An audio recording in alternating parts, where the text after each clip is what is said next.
আমার সন্তানেরা রাজনীতিতে আসবে এখন। আমি ডাক্তার মুরাদ হাসান, আমার সন্তান রাজকন্যা যুবরাজ, ওরা রাজনীতি করবে।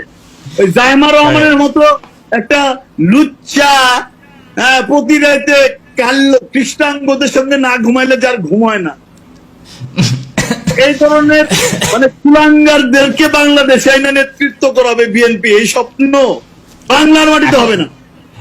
এখন এই তারেক জিয়াকে কিছু বলবেন না? আপনি সবাইকে বলছেন তারেক জিয়া কিছু বলবেন না? তারেক জিয়া সম্পর্কে তো এটা তো মানুষের জাতি না এটা ভাইয়া। আপনি যদি ওর সম্পর্কে কথা বলতে বলেন, আমি একজন ডাক্তার মানুষ ভাই, শোনেন, আমি একজন মেম্বার অফ পার্লামেন্ট, আমি একজন প্রতিমন্ত্রী, মাননীয় প্রধানমন্ত্রী আমাকে বানাইছে, আমার মুখ ভীষণ খারাপ। আপনি ওই যে আমাদের সিআরআইতে যারা কাজ করে না, ওদেরকে বলবেন যে মুরাদ ভাইয়ের মুখ কেমন খারাপ রে, তো ওরা বলবে যে ভাই আশেপাশে যায় না, কানে পর্দা ফাটা ফেলবে। তো আমি ওর সম্পর্কে খালি এটাই বলবো যে এই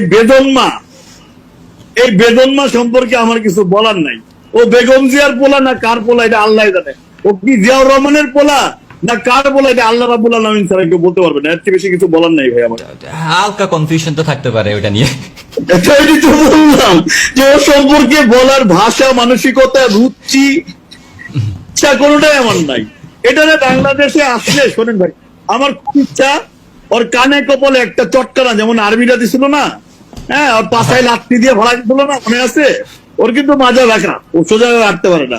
সো 1/11 এর পরে যে ঘটনাগুলো ঘটেছিল ভাইয়া, এটা আপনি একটু রিকল করলে, আপনার মেমোরিকে রিকল করলে আপনি মনে করতে পারবেন।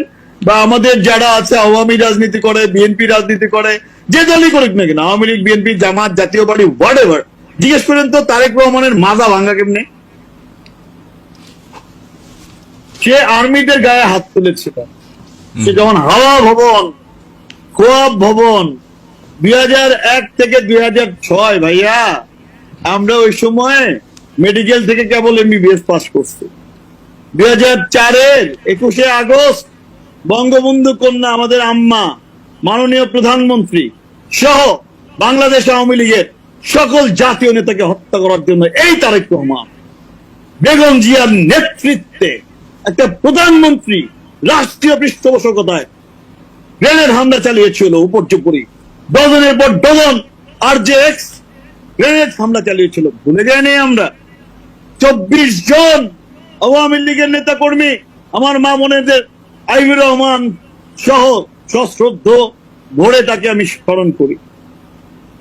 আমাদের কর্পোরাল মাহবুব শেষ বুলেটের গুলিগুলো নিজের শরীরে নিয়ে বঙ্গবন্ধু কন্যাকে তার সেই গাড়িতে তুলে দিয়েছিল। ভাইয়েরা, আমরা কথা বললে বিএনপি বেগম জিয়ার গায়ে কাপড় থাকবে না, কাপড় টাপড় থাকবে না কারো গায়ে। But they still brag about what they did, all this heinous work. তারা এগুলি proud feel করে। I don't understand why. What's the psychology? এবং তারা বাংলাদেশে proud feel করবে কেন? ওরা তো psycho, insane. Yeah, I'm sorry to say, yeah. They're mentally disordered. Exactly. Yes.